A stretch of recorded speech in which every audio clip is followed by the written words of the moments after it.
Okay, today is November 9th, 2020, and we're talking about cognitive evolution, and the specific topic today is the self-reference paradoxes.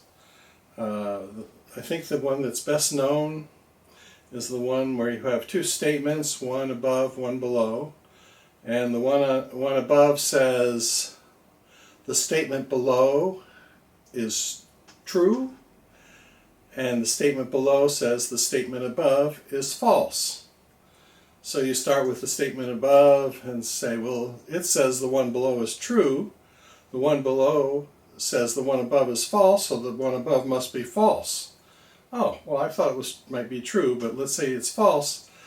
Let's see, so the top one says the statement below is false. The one below says that the statement above is false. So the statement above must be true. But we just concluded that it was false. So this is a paradox. And the simpler version of the paradox, but I think less well known, is a statement that just refers to itself. This statement is false, and if it's false, then it must be true. If it's true, it must be false. And so it bothered people that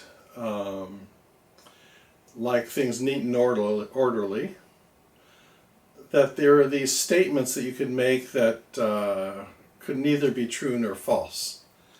And I believe it was through Bertrand Russell and Alfred North Whitehead try to develop, systematize math and logic, and come up with a theory of types. And in the theory of types,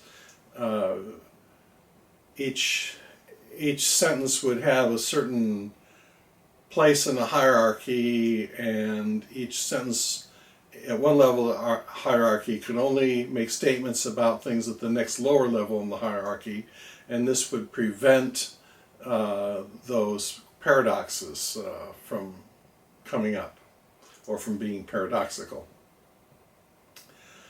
I think it's then came along Kurt Gödel, and he actually, instead of trying to avoid self-reference, he used it to prove that there would always be undecidable statements in any system complex enough to include arithmetic. And so he actually used self-reference in his proof, and that really ended any kind of program like Principia Mathematica to come up with a complete and self-consistent statement of the, say, axioms of mathematics. So that was kind of an earthquake, and that's an aspect of this new metasystem stage coming in and pushing aside some older ideas and introducing a new set of capabilities which allowed us to come up with several important advances in the first half of the 20th century. I believe Gödel's theorem came out about 1931. Between the times that quantum mechanics was systematized in the Copenhagen interpretation, and then the what we call quantum mechanics 2.0, the first theoretical and eventually empirical discovery of entanglement. Now, Piaget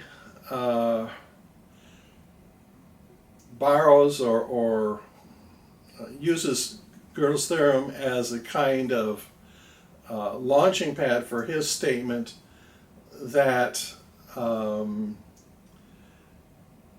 there's always sort of a push towards development. You know, that you start with a system, but in order to prove certain statements within it, you need a more stronger system, and in order to prove certain statements within that, you need a still stronger system. He saw that as an aspect of cognitive development.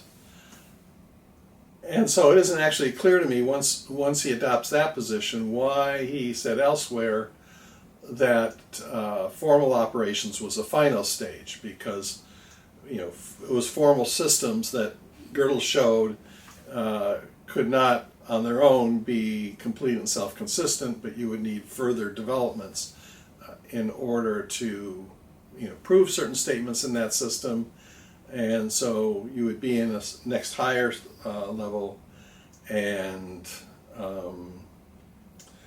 that new level would have statements that could not be decided one way or another unless a still stronger system was developed.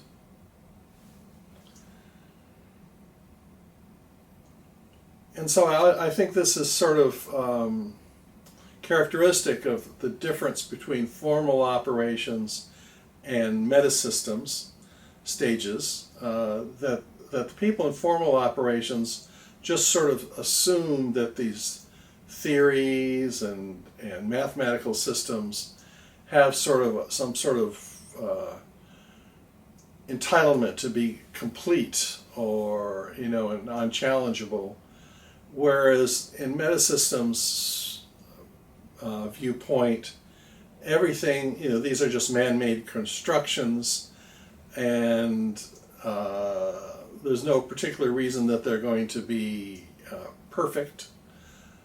And in fact, their very imperfection is what gives rise to advances in cognitive development, science, and math, and etc.